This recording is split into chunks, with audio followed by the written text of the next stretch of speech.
warahmatullahi wabarakatuh. Perkenalkan, di sini nama saya Ayu Ningsih dengan NIM 20045041 dari Prodi Pendidikan Geografi Fakultas Ilmu Sosial Universitas Negeri Padang. Di sini saya akan membawakan atau menjelaskan terkait suatu fenomena atau bencana, yaitu abrasi. Abrasi merupakan fenomena yang terjadi yang sama atau persis seperti pengikisan tanah.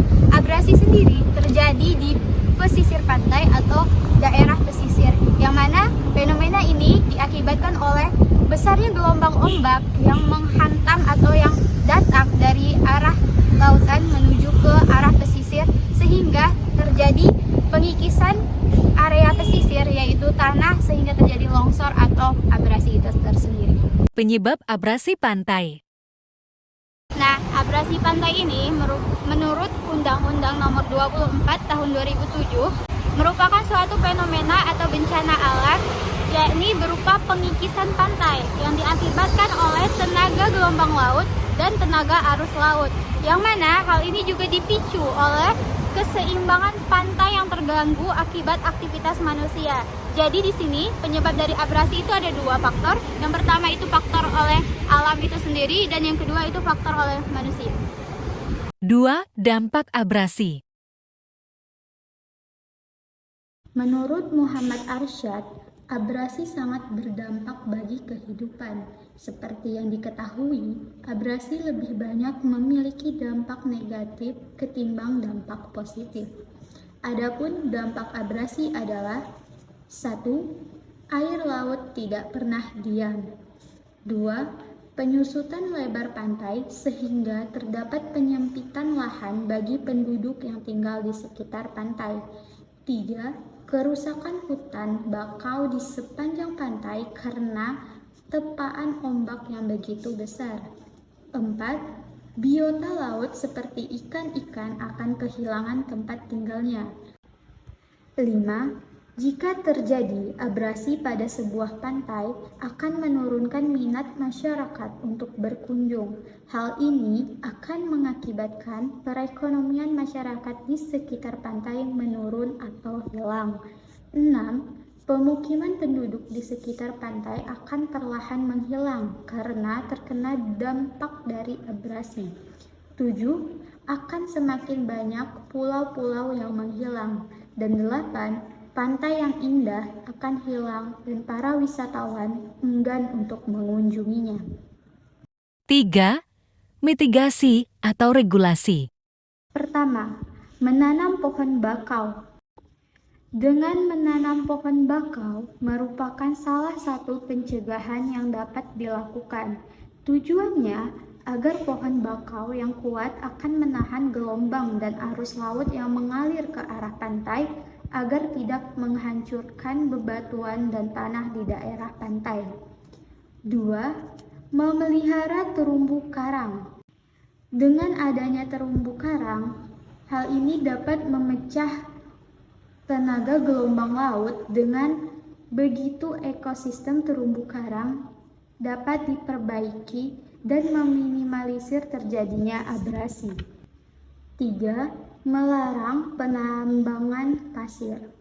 Hal ini menjadi tugas pemerintah untuk melakukan pencegahan pada oknum yang ingin melakukan penambangan pasir. Adapun terkait mitigasi atau regulasi ini, pemerintah Indonesia melalui Peraturan Pemerintah Nomor 64 Tahun 2010 tentang mitigasi bencana di wilayah pesisir dan pulau-pulau kecil telah memberikan arahan dalam upaya mitigasi bencana.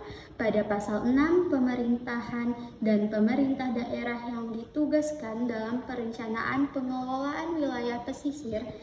4. Adaptasi masyarakat. Adaptasi masyarakat. Adaptasi lingkungan adalah cara bagaimana menyesuaikan diri dengan lingkungan hidup di mana kita tinggal. Bentuk adaptasi yang dapat dilakukan terkait dengan bencana abrasi ini yakni tetap menjalankan hidup berdampingan dengan keadaan berupa bencana abrasi dengan melakukan tindakan pencegahan perusakan lingkungan oleh abrasi itu sendiri.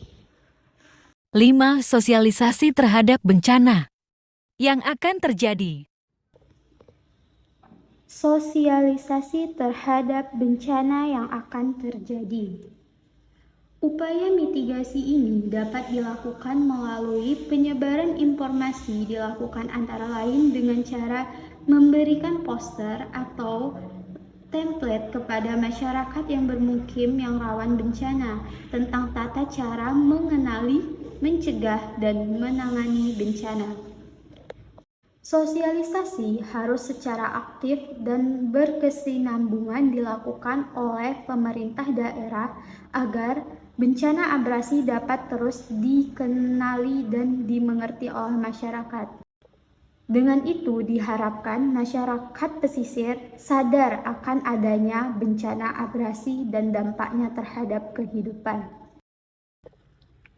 Nah, pada dasarnya, abrasi merupakan bencana atau fenomena yang sulit dihindari, namun kita wajib menekan resikonya serendah mungkin agar semua pesisir pantai dapat lestari.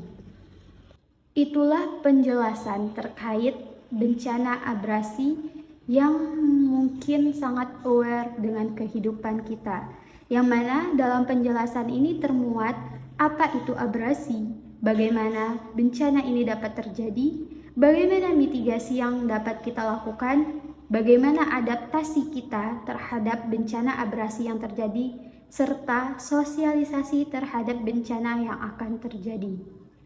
Sekian penjelasan dari saya, lebih dan kurang semoga dapat dimengerti. Saya tutup. Wassalamualaikum warahmatullahi wabarakatuh.